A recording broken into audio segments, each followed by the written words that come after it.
Hello, folks. Welcome back to my channel. This is the world of TV shows, and today we're going to be looking at the third episode of the first season of Medium called A Couple of Choices. The episode originally aired on January 17, 2005. It was directed by Jeff Bleckner and written by Glenn Gordon Caron and Michael Angeli. In this episode, Allison has some rather disturbing dreams about a scene that is taking place at what appears to be a marriage counselor's office. And I don't want to spoil anything, but basically it turns bloody, right? Now, in the real world, in real life, there's been some kind of a murder suicide case at a house, and the detective that is investigating this crime, he believes that this murder suicide is just a cover, and that there might be some other kind of foul play. And the thing is, there has been a string of murders in the Phoenix area, as you know, where newlywed couples were targeted after they've been married for a little over a year. And the detective who is leading this, investigating, appears to believe that, there's more than meet the eye, and that, these couples where you usually have the one of the partners who is forced to shoot their partner. It appears that, there might be a third party involved, and that, these murder suicide, you know, theories might just be a cover, or more than theories, what appears to be there, right? So then Lee Scanlon, that's his name, the detective, is going to be teaming up with Allison. And the I didn't mention that, but the DA is a friend of his, right? They're the two of them know each other, the detective attorney and this detective Lee Scanlon. You can tell that it's clear that they know each other, right? That they are, friends, maybe not close, but they know each other anyhow. So basically, the district attorney tells Allison not to discuss what she really does for the district attorney, so that basically, you know, it doesn't it doesn't result in something that take some bad thing happening. Because if the word is out about what Allison does for the district attorney, it wouldn't be so good for the both of them. So he asks her not to discuss any of that. So she's gonna basically be teaming up with Lee Scanlon without, of course, letting him know about what she's really on about. And yeah, let's just say that she's gonna confirm his suspicions about what appears to be more than just murder suicide. So he's gonna be pretty happy about that.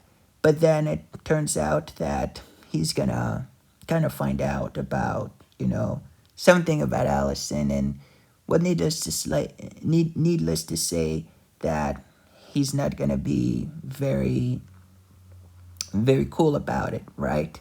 So yeah, this is basically how it goes, more or less. And obviously, as the episode goes on, everything is gonna come together, and they're gonna, be able to piece things together and find and get to the truth, get to the bottom of things. And meanwhile, the side story in this episode is that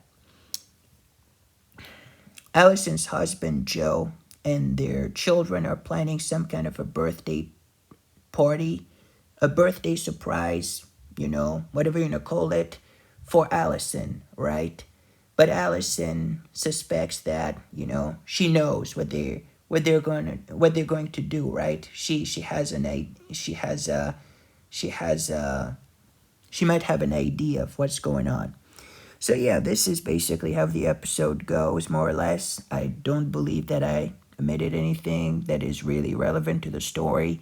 So I apologize if it was kind of messy, since I haven't, I haven't had all the everything laid out in front of me, so I had to recall, off the top of my head about the events that were taking place in this episode. But it was a really, really good episode, in my opinion. Really, really scary, with this whole murder suicide thing. It's such a scary sight, especially the blood, and you have a lot of jump scares in this episode, and you have the marriage counselor person, and she's terrifying in my opinion. She really, there's really like a scary vibe about that character. But yeah, I really liked how Allison and Lee, the detective, are teaming up for the first time in this episode. And well, the way the relationship starts between the two of them. There's no love lost. You could say that they kind of pretty much hate each other right off the bat. And I thought that was pretty funny, to see this, especially in an episode where you have, two characters, who don't like each other and who start off this relationship. Their friend, a friendly, what appears to be a friend relationship, friendly, whatever. And, they pretty much at each other's throats. So I like that a lot. I thought it was pretty funny and humorous given the very dark tone of the episode to kind of lighten things a bit, lighten down things, especially, they kind of exchange words. At some point, they exchange a few words, and, you know, you could tell that, they just hate each other. So I thought that was pretty funny, and also the birthday surprise thing party, with Joe being secretive and trying his level best not to give away any of his, of his plan for his wife's birthday. The fact that everything is done very secretly, it's very secretive. That I thought that was also pretty funny. And also in the end of the episode, there's a little twist about that too. I thought that was pretty good, really, because it really lightens things, like I said, because this episode is very dark. But yeah, this episode was very fascinating. I really enjoyed it. So maybe we should get to the characters, the actors. So we have David Cubitt, who plays Detective Lee Scanlon. Really enjoyed him and his performance, and he's a really great actor.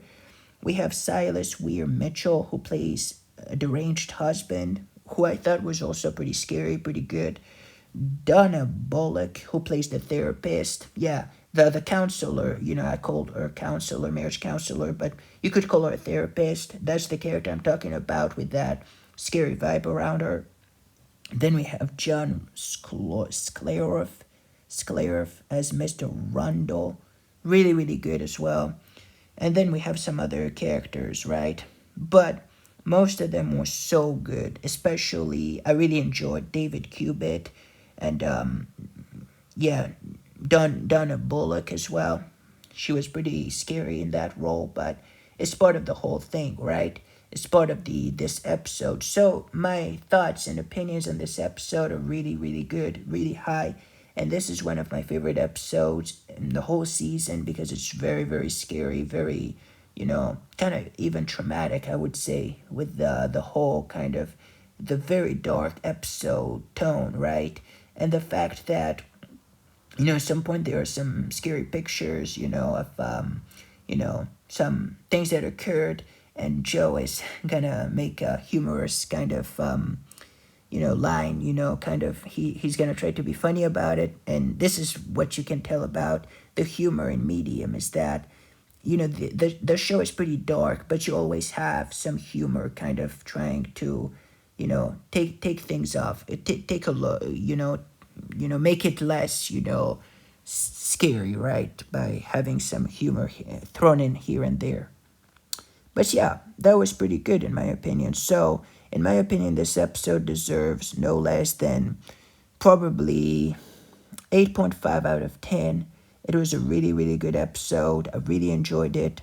And it was a really fascinating episode to watch, especially with the whole Lee and Allison teaming up together, and the district attorney at some point even being, kind of acting like some kind of a mediator between the two. I thought that was hilarious. So 8.5 out of 10 for me for this episode. Really, really great episode. Really enjoyed the heck out of it. 8.5 out of 10. What about you folks? What did you think about this episode called A Couple of Choices? Did you like it? Did you hate it? Let me know in the comment section down below, as I would really like to hear about your thoughts and views on it. And in the meantime, folks, thank you for watching, and stay safe, and goodbye. Take care. And this is the World of TV Shows for You, signing off.